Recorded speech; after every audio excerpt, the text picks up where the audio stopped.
Hey everyone, welcome back to GL Spinners. Today I've got another new spinner day video for you. I purchased another new micro spinner. This is the Soul Spin from SpinnerAddicts.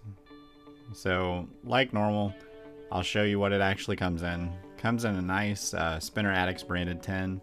It's got their logo, their name, and then a sticker on it to signify which metal I purchased. I went with the stainless steel on this one. It's also got a nice form-fit foam inside to protect it during shipping, so as always I'm glad to see that over just a baggie and a padded envelope. But let's move on to the spinner itself. This is another micro spinner. They've become really popular lately, and the first thing you're going to notice is the design on the Soul Spin. Soul means sun in Spanish, so that's where it gets its name, but it's a 5-arm spinner. It's my first one, and off the top of my head I can't think of any others. It's going to weigh in at 42 grams, slightly under 1.5 ounces, and then the diameter from end to end on the arms is going to be 33 millimeters or 1.3 inches. I like the design on this. It's thicker than most micro spinners, almost chunky, and then you can see the frame has that continuous wraparound, kind of like on the Very Dapper, and then it's got the weights on each side of the arm as well. So one thing about the design though is with the 5th arm, you don't really have a good finger groove. It's too small for my fingers and it just makes it difficult for flick spinning. I can still flick it, but when I pull spin it, it offers just a more satisfying spin. And that's the same with my index finger, it's much easier to pull. So that is going to be a slight drawback.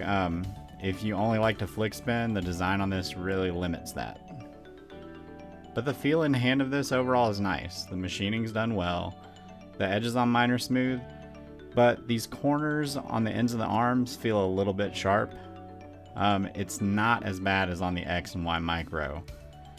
They are much sharper along the whole arm, where this is really just limited to these corners, not the whole arm. The buttons on this spinner though are really nice.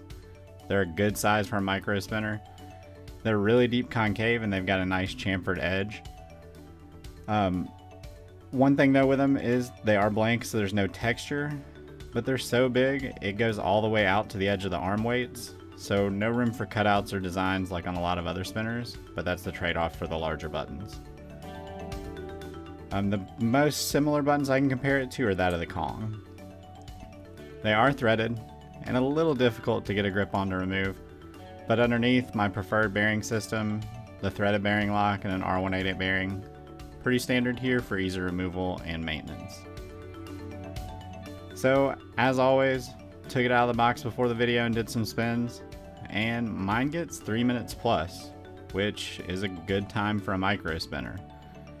Again, because these things are so small, 3 to 5 minutes is probably going to be the top end. And it's a nice spin too. With the thick frame, it gives a really smooth spin. So let's compare it to some other micro spinners on the market. Here on the right is the X Micro from SpinnerAddicts. Had this video on it yesterday. And on the left, I've got the Kepler Mini. So this kind of shows our arm evolution. You've got your tri-arm, your quad arm, and then now we've got a 5-arm. So again, the Kepler has the smoothest arms. There's no hot spots or rough edges or corners on it even. It continues to win out in that area. Then you've got the SpinnerAddicts, which is the quad arm. And even with 4 arms though, it still has a nice finger groove for flick spinning. I can get my whole finger in there and get nice one-handed flick spins. Then you've got the Soul Spin.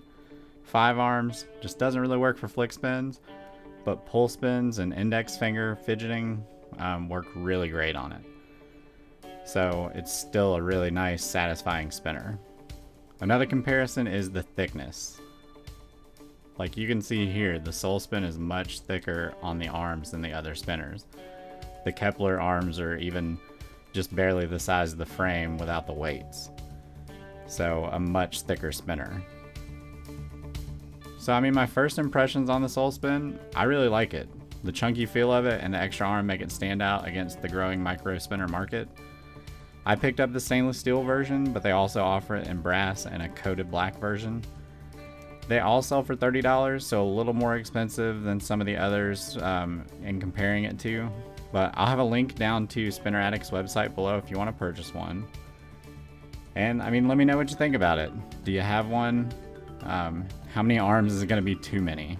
Is someone out there making an 8-arm spinner called the Arachnid? As always, if you've got any questions, put them down in the comments below. I'll do my best to answer them. And if you like the video, be sure and give me a thumbs up. If you want to see more spinner content reviews, be sure and subscribe. As always, thanks for watching. Have a good one.